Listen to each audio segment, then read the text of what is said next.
Avatu Sano Bhanatu Saviryam Karvavahai Tejasvina Bharitamastu Vidvishavahai.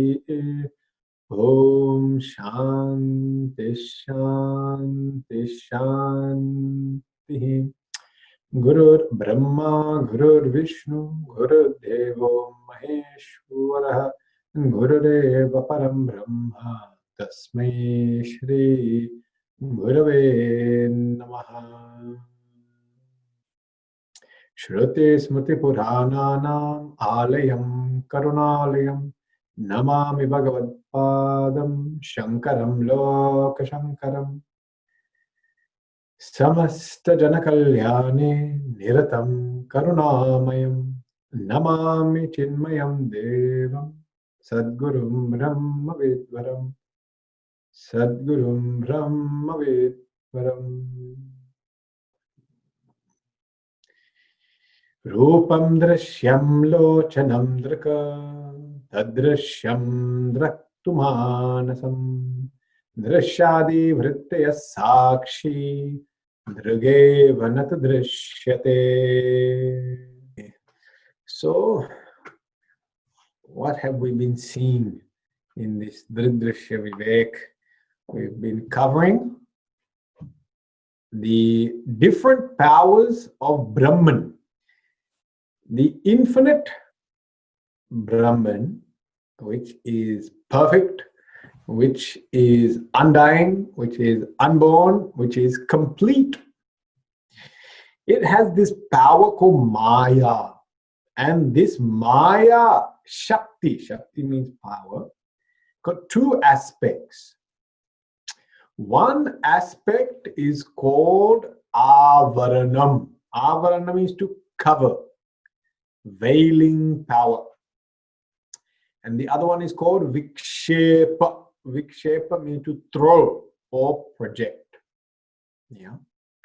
So this Maya Shakti has Avarana, covering, veiling power, and then Vikshepa Shakti, projection, power of concealment, power of projection. These are the two powers that Brahman has. Because of this, samsara takes place. And when we say samsara, what we mean? A life of burden and sorrow. That is called samsara. Transaction is not called samsara. It is a life of burden. It's a feeling of burden, feeling of sorrow, feeling of fear. This is called samsara. Yeah. This samsara is caused by veiling, projecting. Veiling, projecting. Yeah. And now that the theory has been given, now the text is going to show us how this is taking place in our own life. How this veiling, projecting is taking place in our own life and affects us on a day-to-day basis at a personal level. And then, of course, the text is going to move in how we can remove this. Okay. So now let us see verse 17. Asya jivatvamaropat. Asya jivatvamaropat. Sakshinyapyavabhasate. Sakshinyapyavabhasate. Avritau tu vinashtayam. Avritau tu vinashtayam. Bhede bhate payati tat. Bhede bhate payati tat. Okay. Asya, of this what? Of this jiva, individual. Jivatvam, smallness, is aropat. Aropat, superimposed. So of the individual, the sense of smallness is superimposed on whom? Sakshini. Sakshini, the witness, pure consciousness. Yeah. Api avabhasate. it is also transferred onto this sakshi.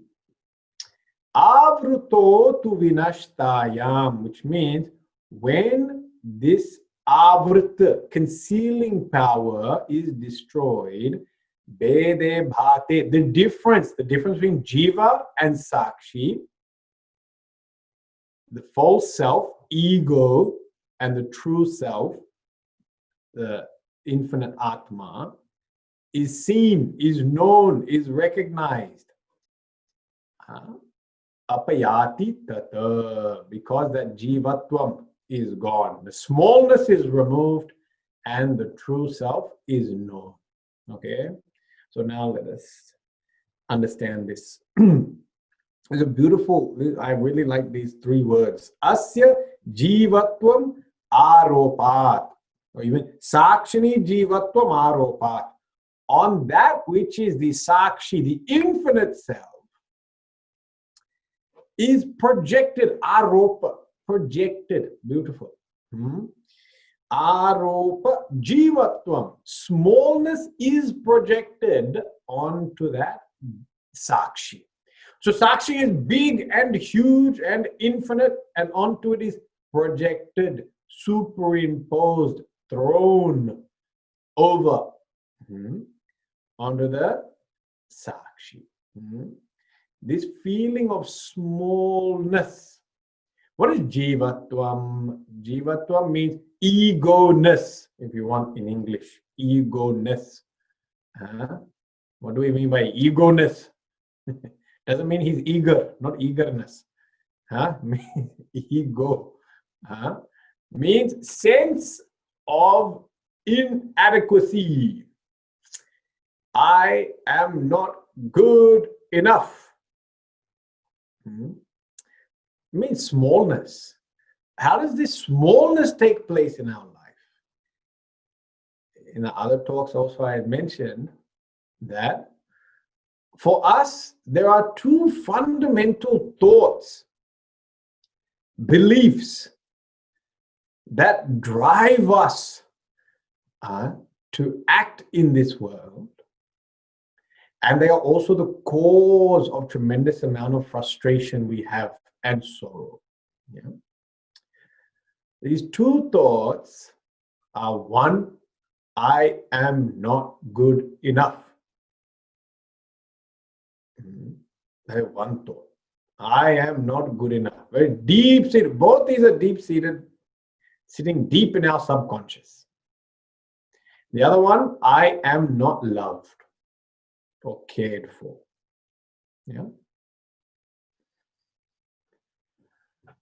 So these two thoughts, I am not loved or cared for, and I am not good enough.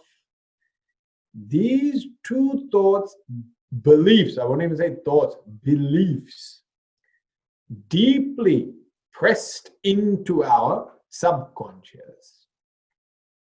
These drive everything we do after that. If we look at all other aspects of our life, it is all about trying to fill these holes, these gaps, this chasm. Chasm is, I like the word chasm. Chasm means this deep, deep abyss. Can't see the end of it. It's endless abyss, one big crack. And to keep looking down, can't find the end. It's called chasm. So we have these two chasms in our personality. I am not good enough and I am not loved enough.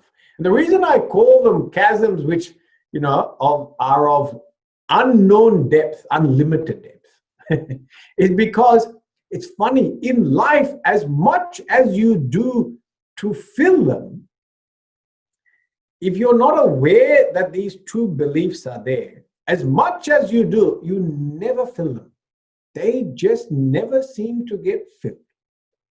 No matter what we achieve in life, all you need is about 1 or 2 years post-achievement, and you'll always feel that you are not good enough again. It just comes back. It just comes back. So, what is the nature?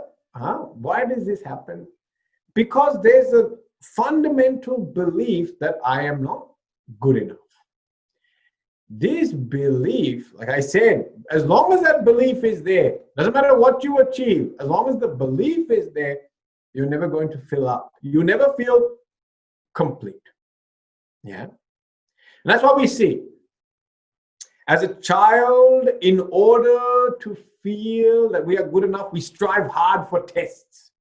We say, if I do well on my maths test, 20 out of 20, good maths student. Very happy. Then, okay, you do that at primary school. Then what you have to do? Continue that on in high school. And to continue scoring in high school. Yeah. Then it comes to year 11 and 12. And year 11 and 12, I've got to get to a perfect score. Well, no such thing as perfect score, but 99.95 must get there. Then even if you get that 99.95, then must get into the course of my choosing. Yeah. Then when I get into that course, I must now get HD. HD? Huh? Half def? No. High definition? No. HD means high distinction. Yeah, I want high distinction. So I get high distinction. Then when I graduate, to graduate with honors. After some time, I don't feel good enough, must get honors and graduate with honors. Then honors also got many different types. First class, second class, third class honors. Ayo, they should have just said honors with honors. No, we will honor you as a first class. We will honor you as a second class, and those left over, we give you third class. Yeah, okay, leftovers got third class. So now, I get my first class honors, and I graduate with HD. Now, how long does it last before again you feel a bit inadequate? I don't have a job. Don't have a job. So then have to get a job. Then you get job, new grad position. But then you look at the company and say, this company is not that good actually. There's better companies. So you stay in your company for some time. Because you need company, so you stay in the company. And then what happens? Yeah, you move up a little, get promotion. As you get promotions, are feeling good. But then after some time, what happens? Again, not enough. Then you start thinking, Melbourne also, the big stuff is happening overseas. London, New York. What is this Australian market is so small only? Let me go conquer London and New York. That's where the big things are happening, including the COVID is also quite active there. But otherwise, all the big things happen in London and New York, including pandemic. So let me go and check out London and New York. And then even in London and New York, you will still find that the companies are ranked Fortune 500, and your company, it's not a Fortune 500. So then you start moving to Fortune 500, top 4, top 6, top 1. Yeah. Then all eyes, now you're in the best company in the biggest city. And then what? Now I want top. I want to be CEO. How do I become CEO? Struggle all the way. Maybe you even get there, come CEO. Then you're like, I'm now CEO of this investment bank. Now, what is a CEO of an investment bank? I'll become president only. President of the nation, I should become. More power I have. Then you become president. Presidents are ranked. Who's the best president, the worst president? They have rankings, And so, as a president, you must leave a legacy so that you have good ranking. So some legacy should be there. None of us know about the issues of being a president because none of us are president. But those who are president, they will know there's some issues also there. The bottom line is, it does not matter where you get to. As long as the thought, I am not good enough, is with you, you'll never be happy. No matter what position you have. And I always find it fascinating. Some people that are in junior position, they look at the person in senior and go, oh, that person, their life is fantastic. And I get to talk to both. I get to talk to senior and junior. And when I talk to senior, then he's also not happy either. He's also looking for something higher. Then I realize everyone is always looking at the chap higher, thinking the chap who is 1, 2, 3 steps ahead has got it made. But that chap who's 3 steps ahead, he's looking at another person 3 steps ahead. And there's never ending how this can go. All this is because there is a chasm. There is a thought which says, I am not good enough. And it doesn't matter what stage or place you are in life, as long as that thought is there, I am not good enough, it will lead to a feeling of being inadequate. I have not done enough. I am not enough. And that's why achievements become irrelevant, because as long as that thought is there, you can put all your achievements. But if you do not remove the thought, you'll always feel you've not done enough, you're not good enough. The thought is the problem.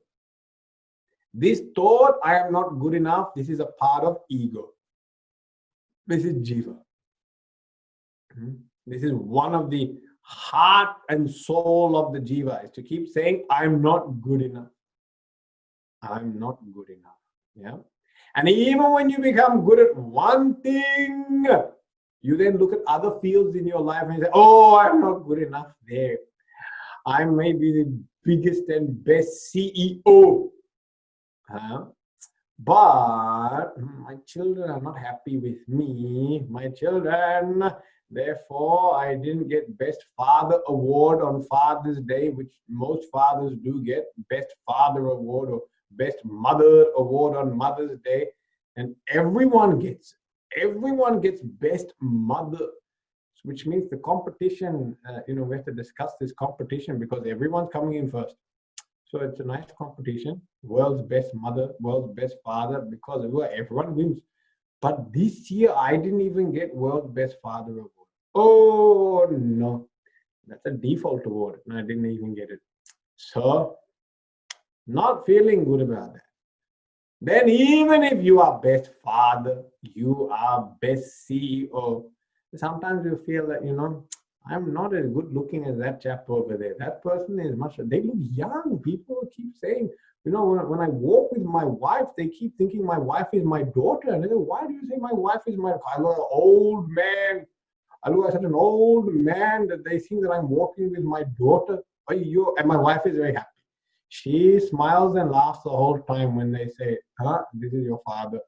And it's my husband only, because she feels I look so young. But I feel bad that I'm out of shape. There is always some aspect of life that we will fear we are not good enough because the thought is there. The thought is there.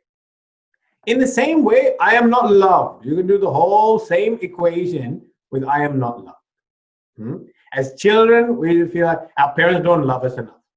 They always love my brother more. Always gave him more. At his birthday, bigger cake. My cake was small cake only. I wanted Smarties. There's no Smarties on my cake. Not fair. So you always feel sibling has got more love. Yeah. Then I grow up. Then we say, now I have to look for love. I want more love. So we get married to someone. And when we get married to that person, then I think it's, from what I hear, I'm not married, but from what I hear, that to keep each spouse happy is a tough job. Tough job. Because one person is cooking and providing and doing all these things and trying to make the best meal for their family. Other person swallows the whole thing down and doesn't even say a word. doesn't say thank you, doesn't say nice meal, doesn't say anything. Just finish. So other person says, don't really appreciate me. The other person is trying to earn all this money, and then they are spending and buying and trying to put a beautiful house over your head. And then when we do that, all we get back is like, kitchen is too small. I don't know why we got this. Kitchen is too small. You get bigger kitchen. Oh, no, now bigger kitchen. Yeah. And it keeps on going on. Then we decide, this one doesn't give me enough. Like, have some more of your own. Create your own. That's the way. Have some children of your own. Then when you have children of your own, I said, these ones will definitely give me all the love I want. And they do. They give lots of love. Little children give lots of affection. The problem is they keep growing into bigger children. This is the problem. We have to somehow stop them, stunt their growth at little children, then you'll all be very happy. But then the problem is they become big children and teenagers, and then teenagers don't even look at you. They don't even smile at you. They just walk around the house with earpods. If you want to talk to me, send me a message. Make an appointment. What's going on? Because some children are so organized, they're like, you have to make an appointment with me. With your own mother, they have to make appointments. And so they're not getting any love out of that. Etc., etc., etc. It goes on. All of this is coming down to a thought. I feel I am not loved. I feel I'm not good enough. And if you don't address these two thoughts, then it doesn't matter what you put into that chasm is endless. It never fills up. It doesn't fill up because these two thoughts are always there. That's the problem. Now that people don't know how to get rid of these thoughts. Yeah. Now there's two different methods. One method is you try to treat each thought as if it is there, and then you work on it, and then you look upon your life, and then you say, there are plenty of people who love me, therefore I should stop feeling unloved. There are many achievements which I have made, therefore I should stop feeling inadequate. This is one method. You review your whole life and you look at all your achievements. And you say, you know what, I have achieved so many things. Why do I keep feeling inadequate? Or you look at all the people around you and say, I am so loved. People have loved and served me and respected me. Why do I feel so unloved? Yeah. So you say, no, I am loved. And I am good enough. This can help. This is one method. Yeah. But the challenge with this method is, as life moves on, you have to keep on doing that research and keep on winning people's affection and keep on achieving something. Okay. I cannot rest on my laurels as a middle-aged man. I can't sit there and look at my life and say, when I was in grade 2, I got 20 out of 20. You know what? And because I got 20 out of 20 on the maths test in grade 2, I'm good. Fantastic. I am the best there is at grade 2 mathematics. The problem is I'm middle-aged. Yeah? You will find that your achievements become obsolete in time. Is it? And then that affection changes in time. People that served you so much, you have to then serve them. Our parents served us so much when we were children, and then as they age, we have to serve them. And when we serve them criticism after criticism, tea is not hot. What is this? Why can't I want the room to myself. Can everyone else please leave? Stop making so much noise. It's so hard to serve these people. So we feel very criticized. So this is one method of boosting or feeling better about yourself or dealing with these thoughts. The problem is it's ongoing. This method never stops. As time moves on, you have to keep achieving as per your situation. You cannot rest on the laurels of achievements that are 10, 15, 20 years old. Same way with love. Love that you experienced and gained 20 years ago doesn't nourish you emotionally today. We crave for more love. So this method, although probably immediately easier to do, is short term. There is another method that you question these two thoughts and where they're coming from. These two thoughts, I am not good enough, I am not loved, they are coming from ego. Jivatvam. In this verse, Jivatvam is the word. It's the nature of Jivatvam. And what is the nature of this Jivatvam? Aropaha. It is superimposed. It is a projection. It is not actually there. It is projection. It is mithya. Something that is seen, but on inquiry, it's not there. Yeah? You know, like what? Have you seen mist, fog? You know, fog, when it's a cold day, you get this cloud that appears to be there. And the cloud is so thick you can't see anything. It almost looks like an impenetrable barrier because it's so thick. The person never seen it. They'll say, oh, impenetrable. It's like a solid object. It looks like a solid object. Then as you walk into that mist and fog, what do you realize? You just keep walking through. Nothing is there. There's nothing there actually. There's no solid object. There is no barrier. There's nothing to stop you from getting to the other side. But it appears that there is a barrier. This is exactly the nature of that ego. That ego appears as a barrier to my happiness,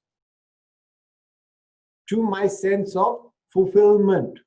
It appears as a barrier. But when I get closer and closer, when I inquire, how to get closer? Inquire. What is the nature of this ego? You find out it is just a phantom presence. Phantom. Phantom means appearing, but not actually there. Having no substance, having no base, having no solid nature. Phantom. This ego and these thoughts are just mere projections. Projected out of what? This Maya Shakti.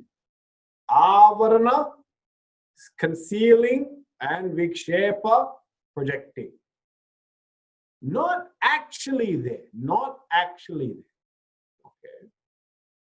And so this brings in, with this word aropaha, it brings in a new way to look at this ego. And the way to look at this ego is to look at it as a projection, phantom. Okay. So here the relationship which now the Shastra is introducing or talking about is the relationship of adhyasa, adhisthana, the two Sanskrit words. Superimposition and substratum. Okay. Adhyasa means superimposition. It also means projection. Adhisthana means substratum. Substratum. Projection, substratum. Superimposition, substratum. Okay. This is the relationship now which Shastra is talking about. This relationship is a very beautiful relationship. And it's so important to understand now and look at the ego in this way. If you understand it in this way, it is so liberating. So liberating. Yeah. So, what is the nature of that which is projected? Projected means it can be seen, it can be felt, it can be experienced. Yeah. But it can also be removed. It can be entirely removed. It's not permanent, it doesn't stay there. But you can experience it. You can experience it, but it can be removed. What is substratum? Substratum is the thing, the base or foundation upon which this thing is projected. So every superimposition must have a substratum. This is a rule in Vedanta. Every superimposition must have substratum.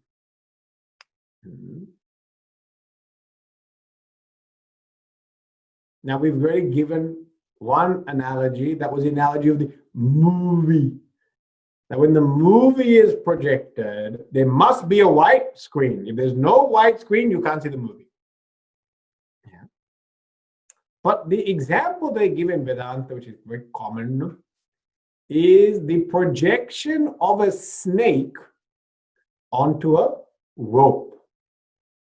Now a rope is lying there, it's lying in the dark. The rope is long, cylindrical, sitting in the grass. It has got certain ridges and contours on it. And onto this object, which is long, cylindrical, and has ridges and is sitting in the grass, you project a concept of snake. Snake. Sarpa. Raju means rope. Sarpa means snake. They match in English actually. Raju, rope. Sarpa, snake. And because Sanskrit comes before English, then we have to make a silly conclusion that English has come from Sanskrit. But you know, it's not correct, but it's just a nice way of feeling proud about our heritage. Sarpa, snake. Raju, rope. Raju, Sarpa. Now, if you meet someone and his name is Raju, doesn't mean his name is rope, okay? Because many people call Raju, Biju, Saju. Doesn't, if you meet him in Raju, hey Raju, come here Raju, doesn't mean his name is rope, okay? That can be a pet name. I don't think you'll meet anyone called Sarpa. It's very unlikely to meet anyone called Sarpa. I've not met anyone called Sarpa. But snake and rope is very commonly used illustration. Shows what? Substratum. Rope is substratum, it is always there. Onto that projection of snake. Now you can experience that, your mind experiences, your mind all of a sudden thinks it's seeing a snake. And you consider it to be real. How do you know you consider it to be real? Because a reaction comes out. That reaction is called fear. Fear comes out. So when I see the snake, fear then comes. This means I have taken the snake to be real. If I know the snake is not there or the snake is fake, then fear will not come. Fear won't come. Like sometimes children have got those plastic snakes they get, you know, and they put it on the ground. Because it's made out of such cheap plastic, the color of the snake is fluorescent blue and green. You know this is not a real snake because no snake comes like that. So when you see that, you know it's not real and therefore no fear. But now I'm experiencing fear. If I'm experiencing fear, what does it mean? I have taken the superimposition to be real. I have taken the adhyasa to be real, satyam. And now it is causing fear. Now let us look at our life. Do we experience fear? Yes. Do we experience anxiety, stress, inadequacy, insufficiency, all these wonderful feelings we can give different names towards? But we are feeling fear the whole time. We can do a test to see if you're feeling fear. Yeah? Now I can do a test. I can ask someone on this group right now to summarize what I've just said in the last 20 minutes. Somebody can summarize. I can pick a person. Right now, shall we pick a person? And then I'll unmute their microphone and I'll say, summarize the points.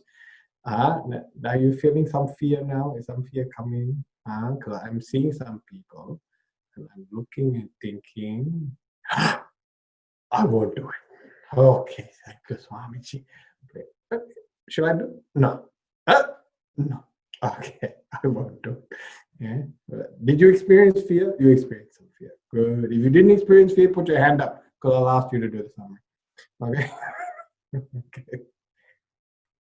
Now you see, so easy. You're sitting in another place, another location. Some of you are 50 kilometers away from me, but we managed to cause fear.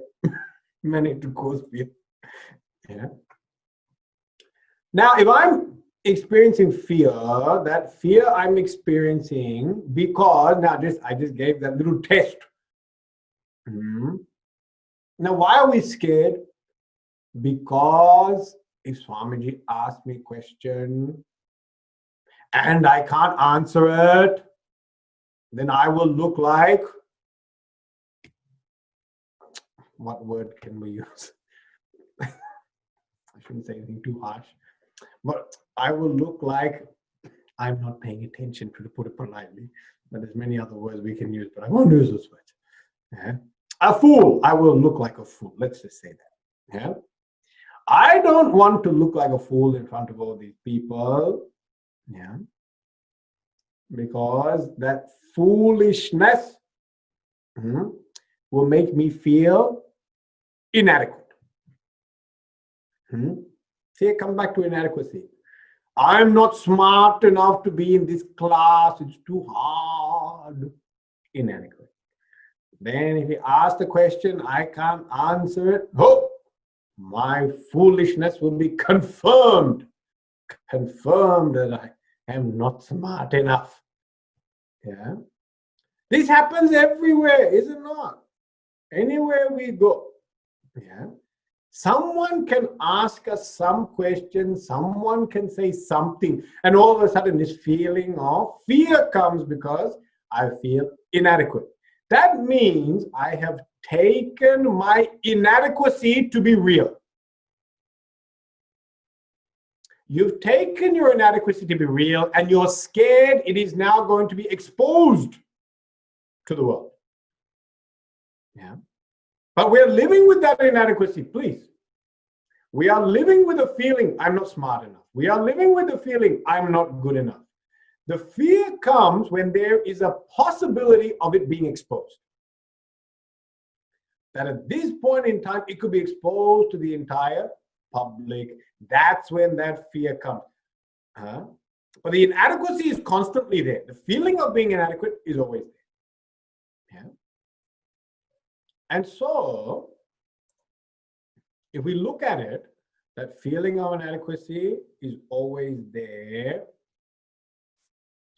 And when triggered or potentially exposed, fear comes. This inadequacy is called jiva. And what is Shastra saying about jiva? That jiva is like a snake.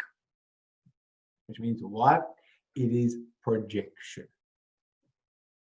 It is not real. If ego is not real, the thought that I am not good enough is also not real. And then the fear is not real. In fact, the fear will not come. It won't even come. Yeah. The fear is coming because I have taken the projected object to be real.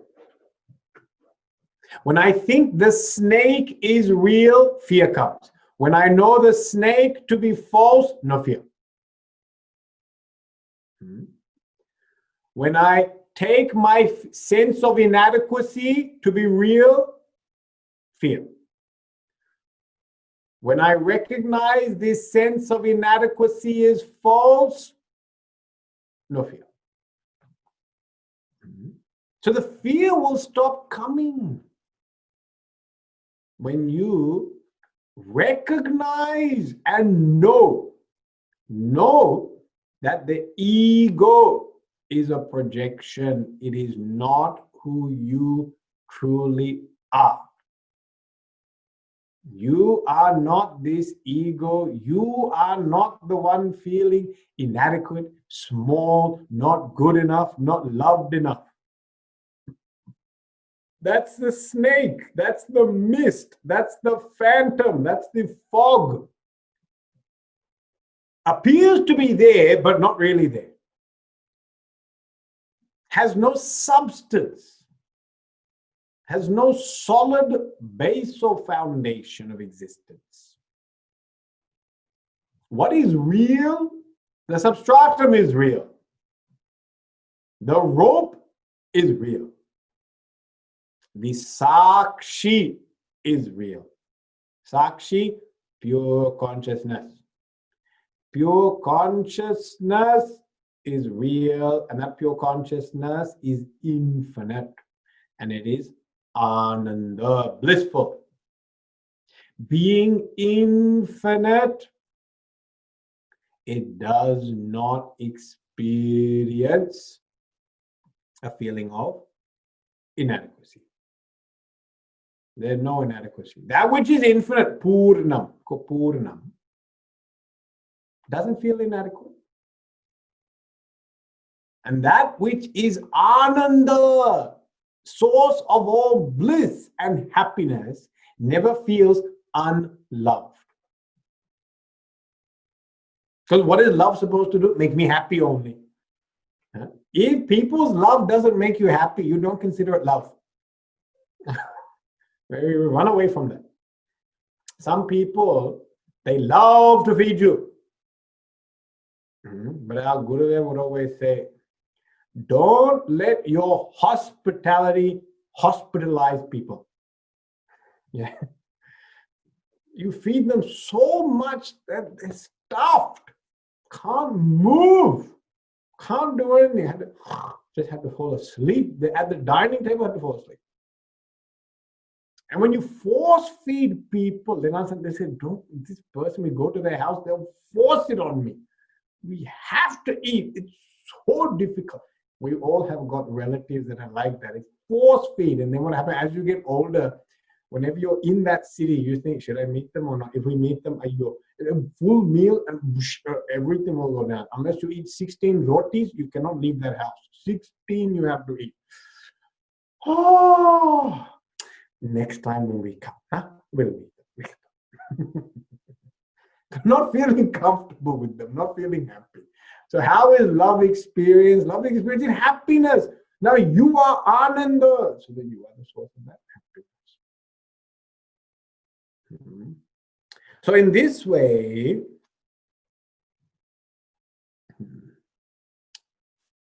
this ego called Jiva with this knowledge is separated from what is Sakshi, pure consciousness. Bede bhate. Bede bhate means the beda, the difference is bhati, known. The difference between the two, one is projection, one is substratum. One is adhyasa adhisthana. One is the snake, one is the rope. When this is known clearly, then that sense of jivatvam, the sense of smallness, inadequacy, apayati, is removed. There's no feeling of smallness because you know it's false only. There's no feeling of fear or stress because you know it's false. It's false. Yeah. So when I see that snake, and then I realize that snake is not there, rope is there, feeling of fear, gone. No fear. Fearlessly I walk into my backyard. The same way, through this knowledge of Drig-Drishya Vivek, we are trying to separate the projection called ego and the reality, which is called self, Atma. Atma, Jiva. We are trying to separate. Here the language is Sakshi, Jiva. Yeah, Sakshi and Jiva. Okay. So now with regards to the individual, this is how you apply Drig-Drishya Viveka. Okay.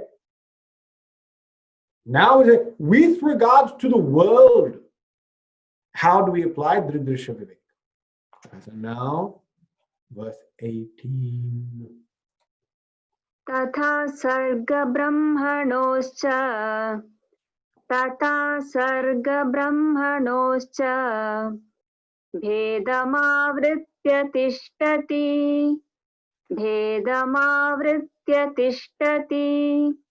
या शक्तिस्तद्वशात् ब्रह्म विकृतत्वेन भासते.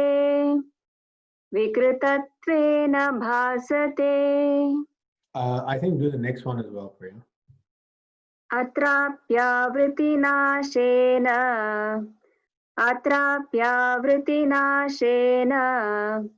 विभाति ब्रह्म सर्गयोः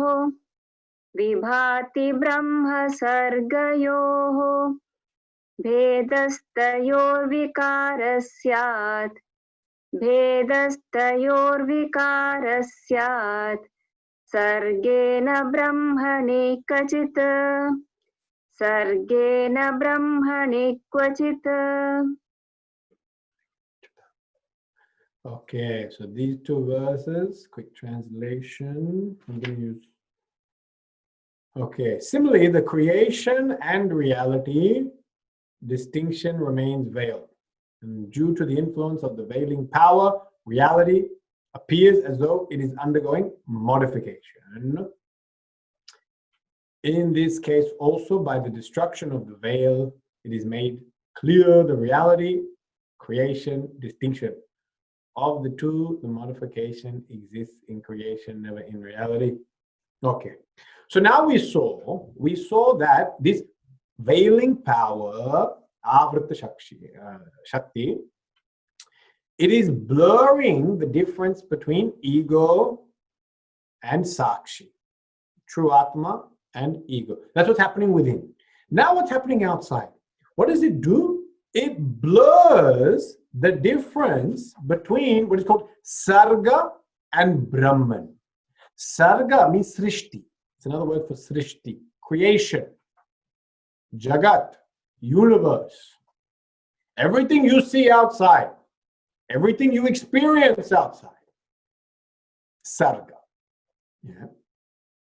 And Brahman is its substratum. So what is the substratum of outside? It's called Brahman.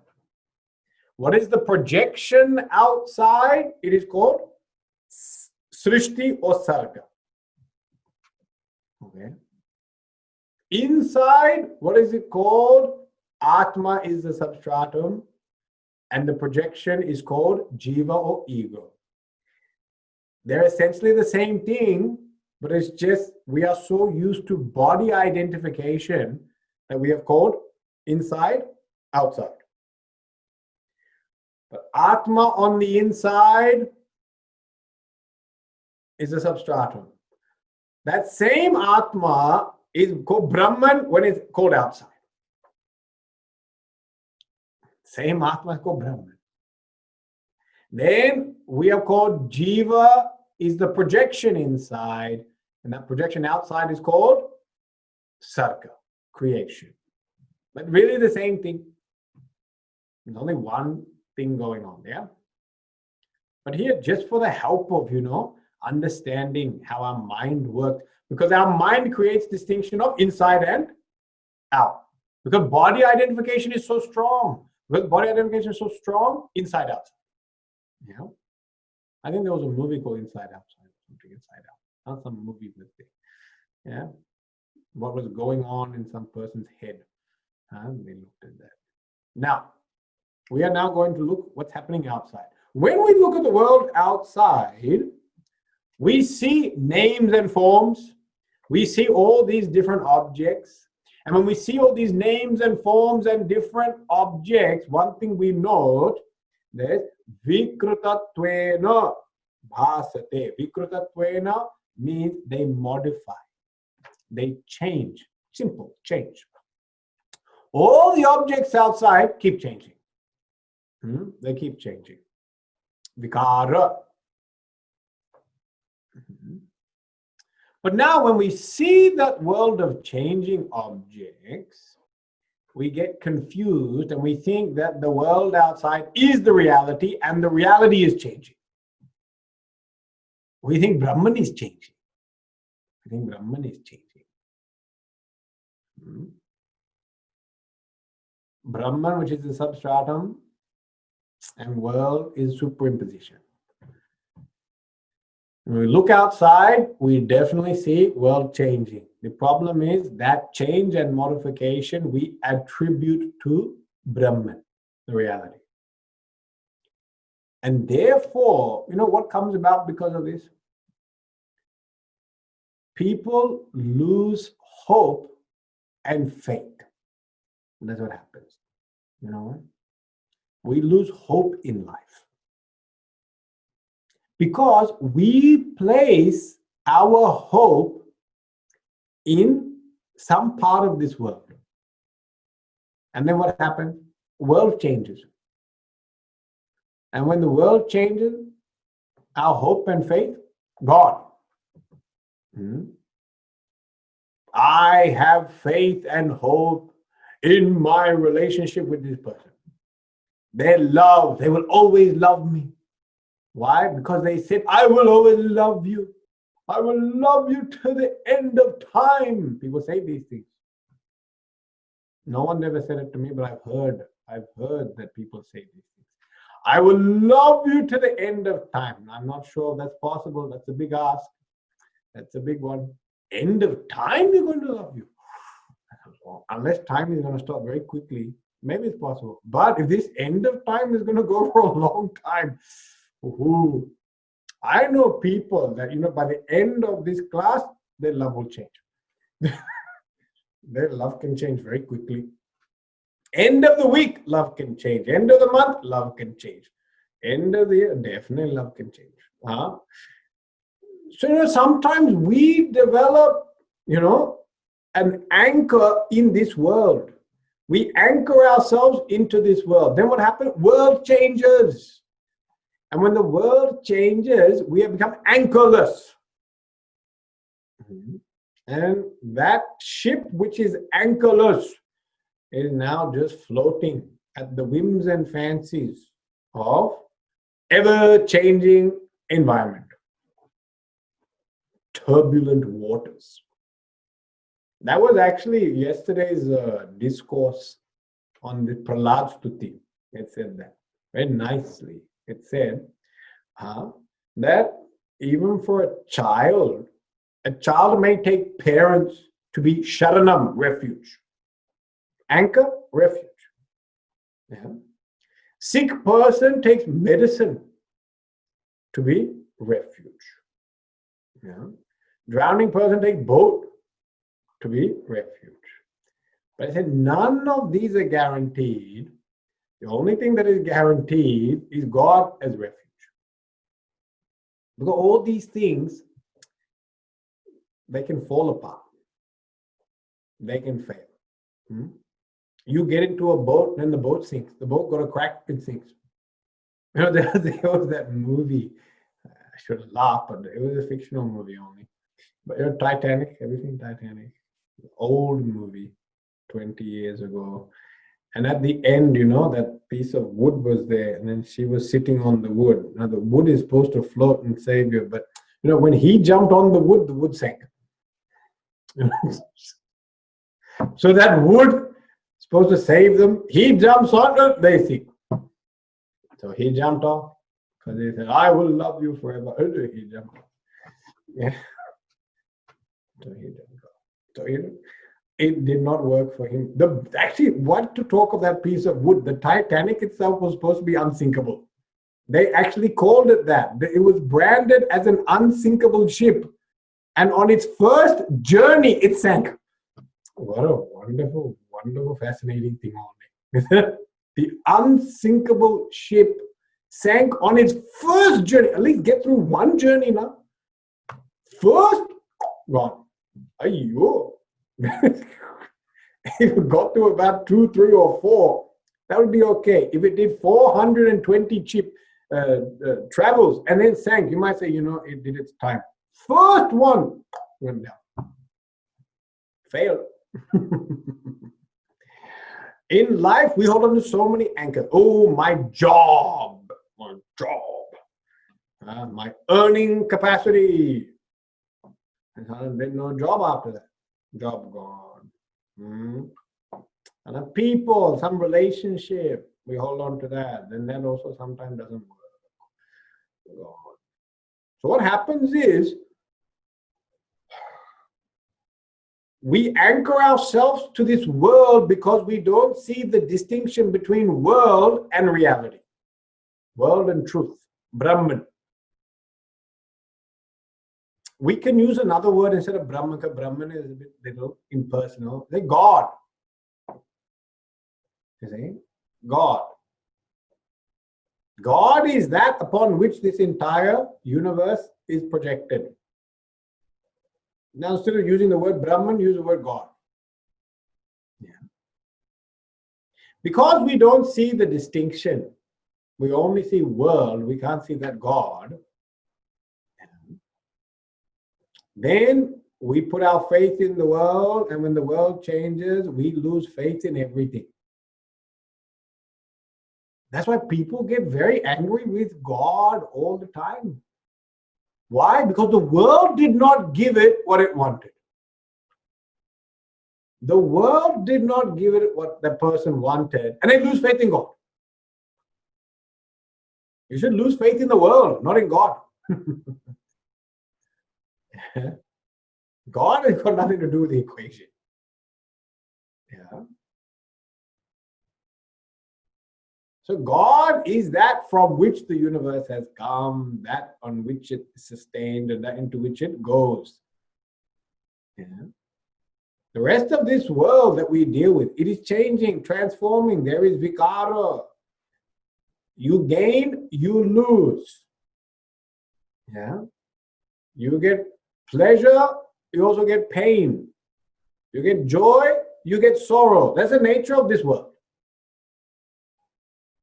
And it is anityam. Anityam, temporary, not permanent. Whereas God and Brahman, permanent, nityam. That Brahman is permanent. The world eventually gives sorrow. Because it is impermanent, it gives sorrow. This is what Bhagavan has said in the Bhagavad Gita. Anityam asukam lokam imam prapya bhajasvamam.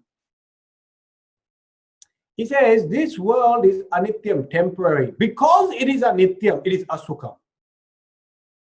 It doesn't bring happiness. Because it can't give lasting happiness. If it can't give lasting happiness, we're very nervous about that thing. You get happiness today and gone tomorrow. Then we become very nervous about that. We want it to be forever.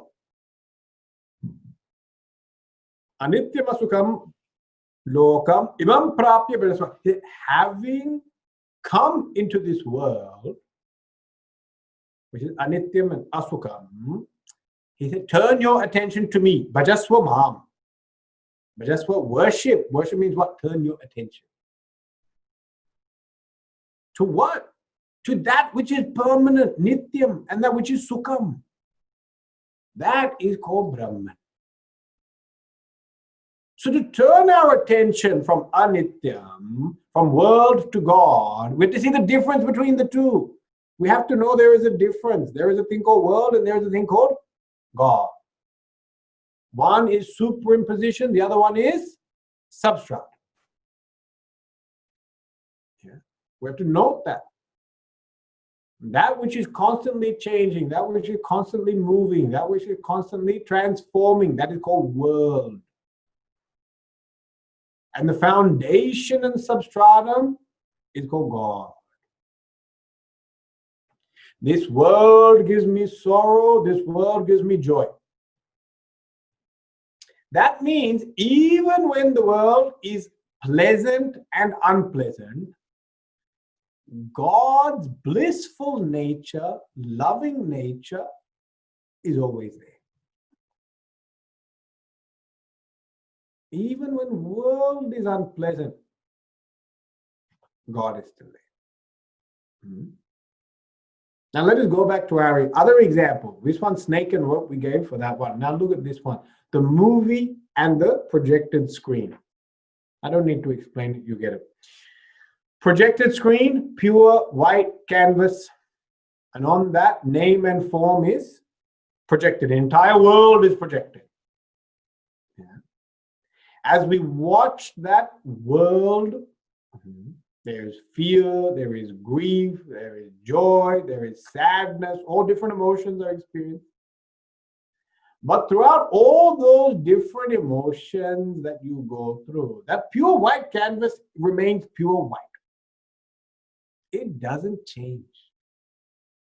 Even when the scene which has gross, terrible carnage and destruction is taking place, people are blowing up everywhere. Even when that is happening, white screen is still white. Even at that time, it is white. This is what you have to understand. This is what is special between the superimposition and the substratum relationship. Is that even when the superimposition is dirty, is foul, is terrible, is miserable, even at that time, the substratum is free of all of it.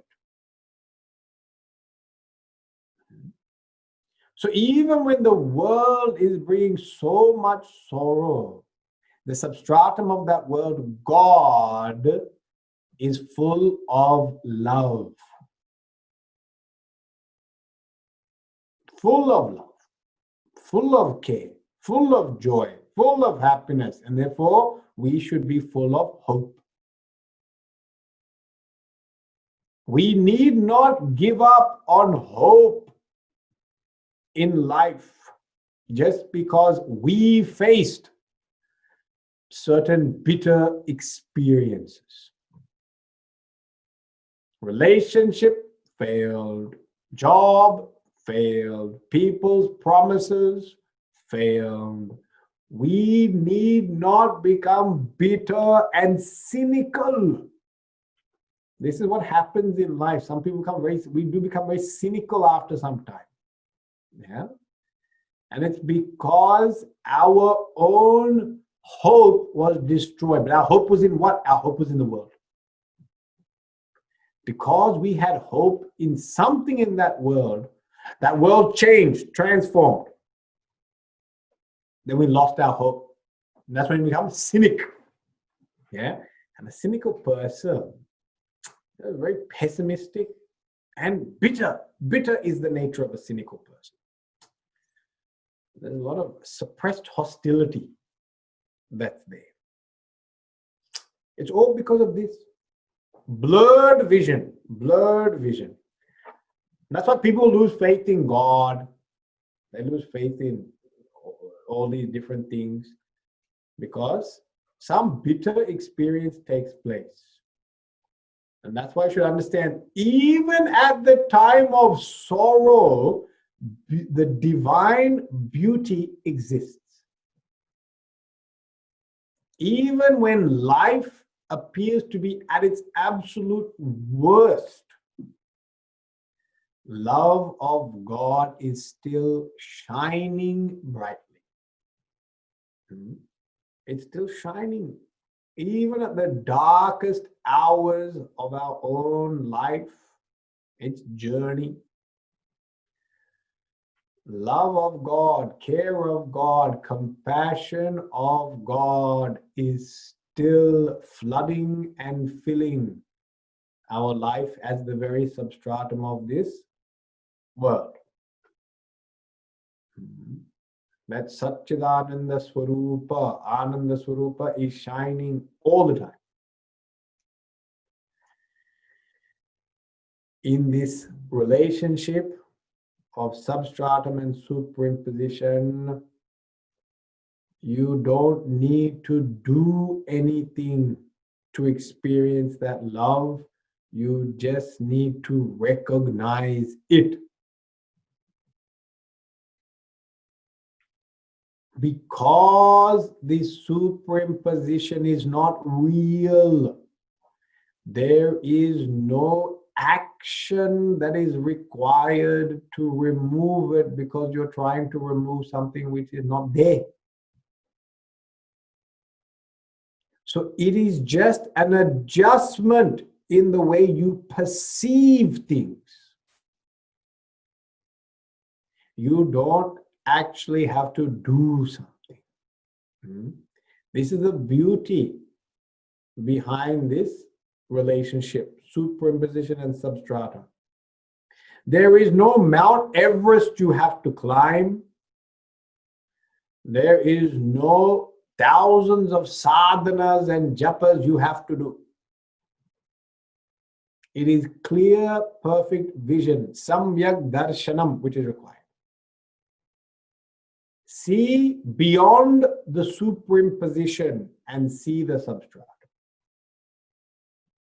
If you can see that, once you see the rope beyond the snake, free of fear. Once you see the white screen beyond the projection of names and forms in the cinema, you become freed from all the emotions that you went through. It is just a matter of seeing things clearly. And this clear perception takes place when we can do this Drig-Drishya Viveka. So through Drig-Drishya Viveka, we see clearly. And once you see things clearly, the result is immediate. It is not delayed. It is not latent. It is not waiting for you. It is here. It is now. If you recognize that the thought within you, that you are inadequate, that you are unloved, if you recognize that is false, that moment itself that you recognize it, you are free. You are free that very moment. You have to clearly recognize it. Yeah. The minute you recognize that this world of transformation has a substratum which is divine, at that moment you become freed of all bitterness towards this world, hostility towards this world, loss of faith and hope in this world. You realize the substratum is divine.